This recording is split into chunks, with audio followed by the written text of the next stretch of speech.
I've been working on understanding myself better. And so I think that takes a certain degree of work and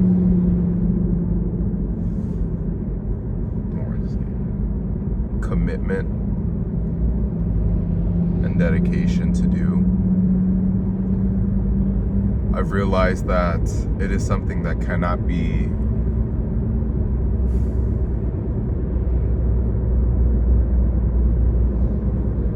it has to be very intentional. That's the word I'm looking for. Very intentional. And I think one of the best things that has helped me is just sitting with myself, trying to keep out as much noise, stimulation, distraction as possible.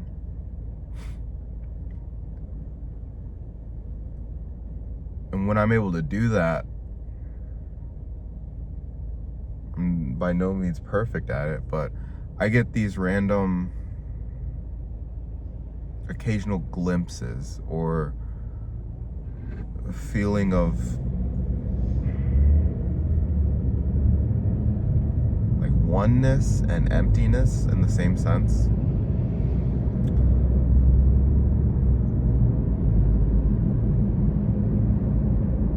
And I feel like it is in those moments, even if it only lasts a few seconds,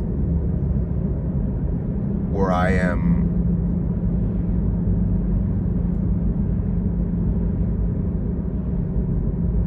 my most, like my truest self.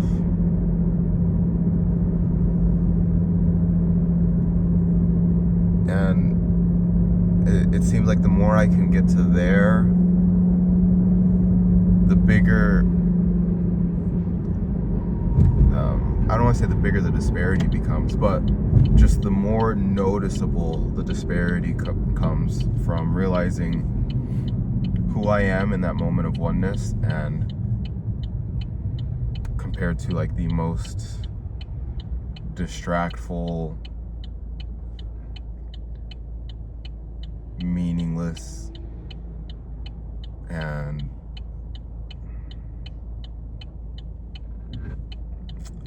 like dopamine fueled self. And what to elaborate,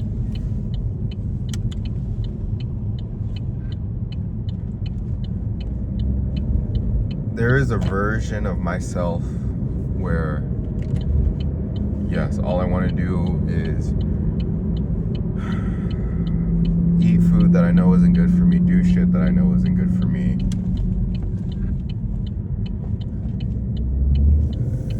activities, consumption, whatever.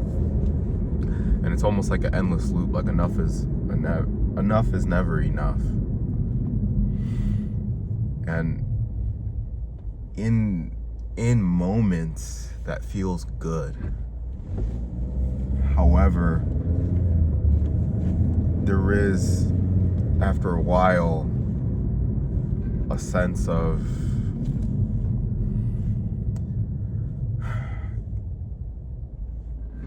just a sense of lack, you know, a sense of substance, a sense of depth, a sense of you.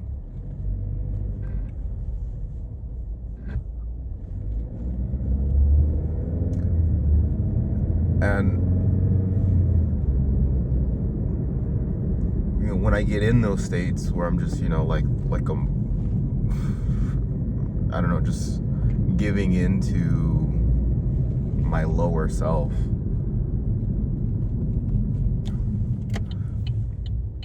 decisions do get made while being in that state of mind, whether you may want to or not. You know, so if I spend the day doing whatever, binging, indulging, just dopamine hit after dopamine hit, if I have to make an important decision today, I cannot put it off because I'm not in the right space to do so. I still have to make that decision, and decisions will continue to be made irregardless of if I'm ready or not.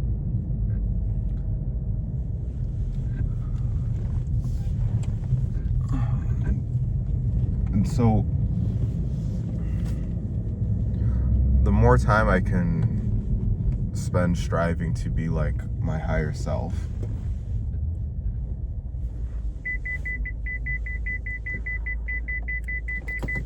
the more I can see how and reflect upon the decisions I made and what my state of mind might have been during those decisions.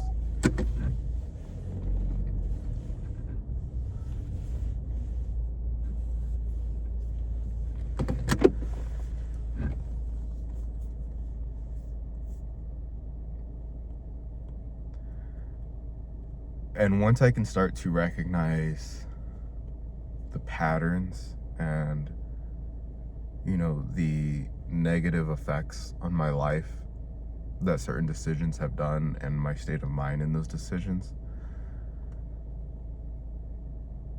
it's like now my why starts to become a lot clearer. It's not like sitting home, not going to work, eating junk food, playing video games. It's not like those things no longer become fun or enjoyable.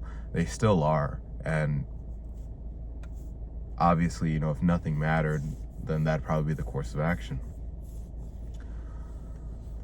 But now what happens is the life that I want for myself becomes bigger than the life I'm living. And it becomes bigger than all those things, and now more the pursuit and attainment of that. Maybe not more enjoyable,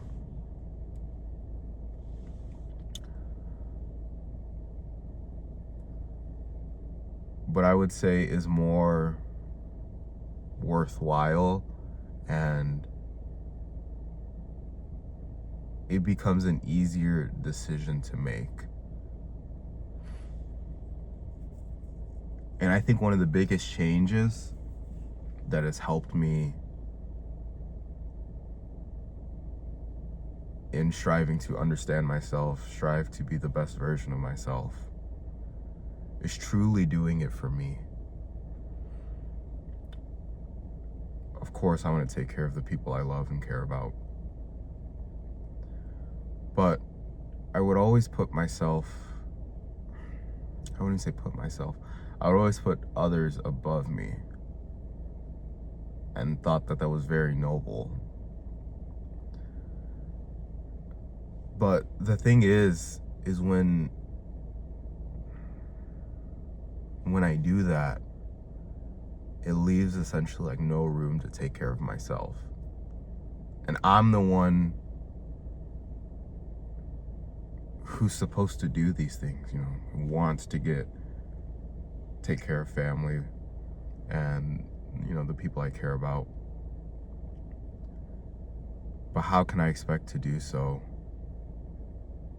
when I'm not taking care of myself? And so it's been through that understanding where I think the decision making becomes a lot clearer. And it just kind of compounds over time.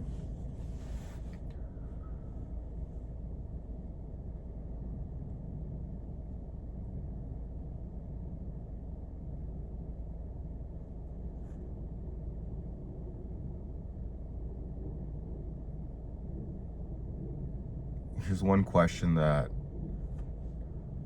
I ask myself and would like to leave anybody listening to this.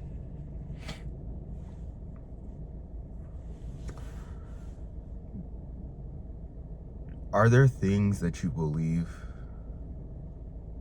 simply because you want them to be true?